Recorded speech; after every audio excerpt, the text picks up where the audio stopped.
Good morning, my friends. Maybe today technology will work with us and we can make this happen. It's good to see you this morning. Welcome to today's episode of Blunt Cake. It's episode number 19. If you're new to me, I'm Marshall Berkshire, and I help codependents rediscover their well-being and happiness through coming to know, love, and live who they are. That's what I'm about. So before we get started today, I need to share this out to the community. The community is your safe haven here on the internet where you can find guidance, tools, and support in your journey back to yourself, back to your well-being, back to your happiness, back to who you are. You can find the link above on Facebook, below on YouTube for the community. And if you're on the podcast, you can go to www.freetheself.com. It's right up there in the menu, or you can check the description below. So I'm going to get this shared out there right now. And voila, here we are. So we are online. So good morning again.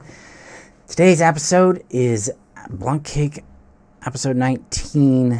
Your inner child needs a parent to help them, not a romantic partner. A lot of times in codependency is shaped in our childhood through a combination of abuse, love bombing, and neglect, where we are put into a state of survival where we had to please the parent, navigate the chaos the parent created, and handle a lot of times their needs, parent them, comfort them, regulate them in some way. And that leads to the neglect of our child self. We're not seen, we're not valued, we're not loved, we're not parented, we're not protected, we're not given guidance, we're not given assistance in understanding the world, understanding ourselves, understanding boundaries, and understanding our feelings and what we want and what we don't, understanding what is ours and what is others. We don't have a strong relationship with our own personal autonomy, either physically, emotionally, mentally, psychologically, energetically. We don't understand what a boundary is and how it works. We don't understand our own right to occupy space and our own right to dictate where and when we invest our empathy and our focus and our energy and our attention. All of that was absorbed into the parent. They made it about them, or they just simply ignored us and we didn't exist to them until either we provided them a benefit, they needed something from us, or that they wanted to get supply through us through some way.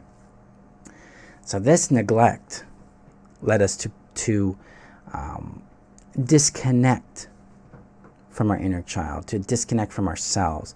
And as we grew up and as we matured, we became further and further disconnected from ourself. What this does is it leaves aspects of ourselves, parts of ourselves in our bodies, in our subconscious, as little children. They don't get to grow up and mature because they're still stuck in this survival experience in the past. And what ends up happening is because we are not nurtured and cared for by our parents, we don't go through a process called individuation, meaning we don't become an individual to ourselves. We don't differentiate ourselves from our parents, from other authorities, from the world. Instead, we conform to their expectations and try to be who we think they want us to be. And our big hope is that they'll love us, that they'll accept us, that they'll value us if we do that correctly and effectively, aka if I'm the perfect person, they'll love me. This leads us to feeling empty and lost unto ourselves, and we grow up into adulthood and we start chasing this sense of fulfillment through romantic relationships. We think that a romantic partner is going to heal our loneliness, fill our emptiness, give us a sense of purpose, identity, status, or position in the world, meaning like I belong, I can take up space now. Sometimes we think it makes us lovable. Sometimes we believe that the partner is going to solve the big problems, the big pains we have been living with in our lives. And in reality, typically romantic relationships complicate our lives because in this fashion, because we're expecting the romantic partner to also play parent to us. Not consciously, but unconsciously, the unmet, unmatured aspects of ourself, the little child selves that were abandoned and neglected in our childhood, are hoping for a mommy and a daddy that will come and rescue them, that will meet and care for them. And we seek that through romantic relationships. In reality, and this is the blunt cake, the reality is that we need to parent our inner children. They don't need a romantic partner, because romantic relationships are not designed to do that. That's not their purpose. Their purpose is expansion, play, intimacy.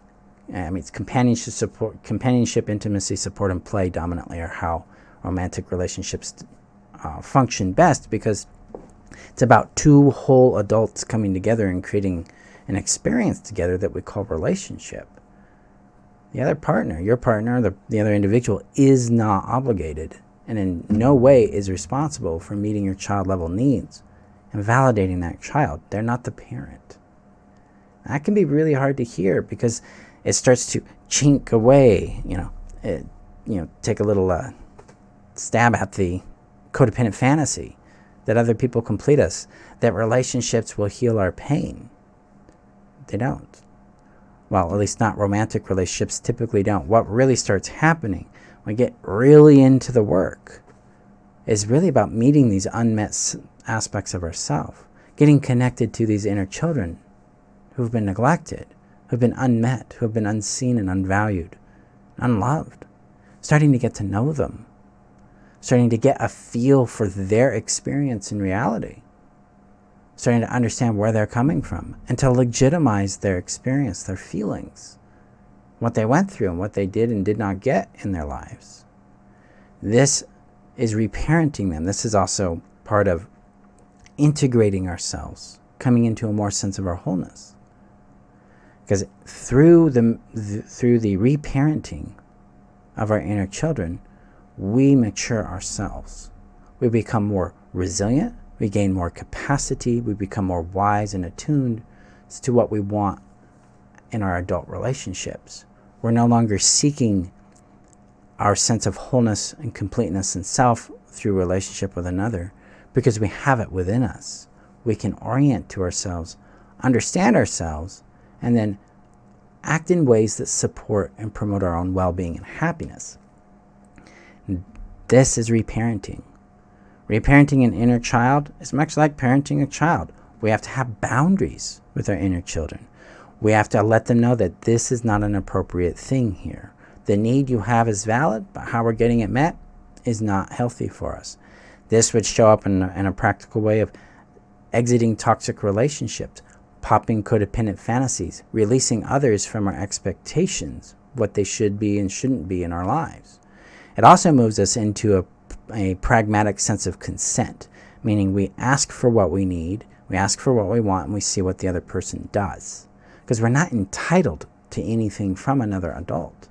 We're not entitled to their time, to their energy, to their body, to their love, to their attention, pretty much anything that's a resource within their yard. And children often and rightfully do feel entitled to those things from their parent, because their parent is the primary source for that. But if we have not been properly parented, properly nurtured and grown by an attuned, healthy parent, we carry on that entitlement. And it tends to get us in a lot of conflict in our relationships. So reparenting, we got to have boundaries with our inner children, letting them know what is healthy and what isn't. We got to help them learn how to get their needs and wants met in healthy ways. We have to say no to certain things. We got to encourage them to take risks that will promote healthy and happiness in their lives, to take the risk of new relationships, for instance, with healthy people. Got to teach them how to do that. We got to comfort them and protect them and actually connect with them in a form of play by allowing them to come into our present life and express themselves, to explore the world and to see who they are. Because this is how we start to feel the emptiness that we often feel. This is where we start to really start knowing ourselves, getting a feel for ourselves in our lives.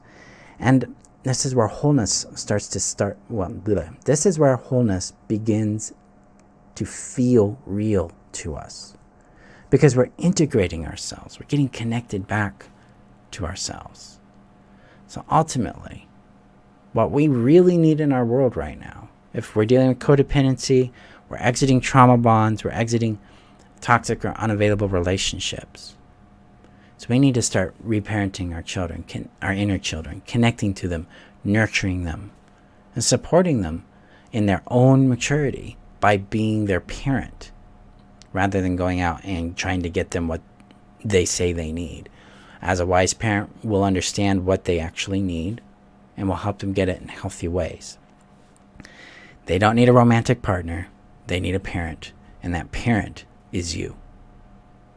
That's the big work here when we're dealing with integration of our inner children, our inner selves, and our own maturity out of codependency and into our own sovereignty, our own self-respect, and our own empowerment. So that's today's Blunt Cake. If this is of interest to you, you want to know more about how to do this, there's a course that'll be starting here in October called Nurture, which is going to help us start this process of meeting our inner children's needs through two types of nurture. We have what's called intra-nurture, and then we have interpersonal nurture. So keep an eye out for that. That'll be coming up here in October. My friends, remember that you're worth knowing, loving, and keeping. Go gently with yourselves out there, and I'll see you guys in our next episode. Have a great day. Bye-bye.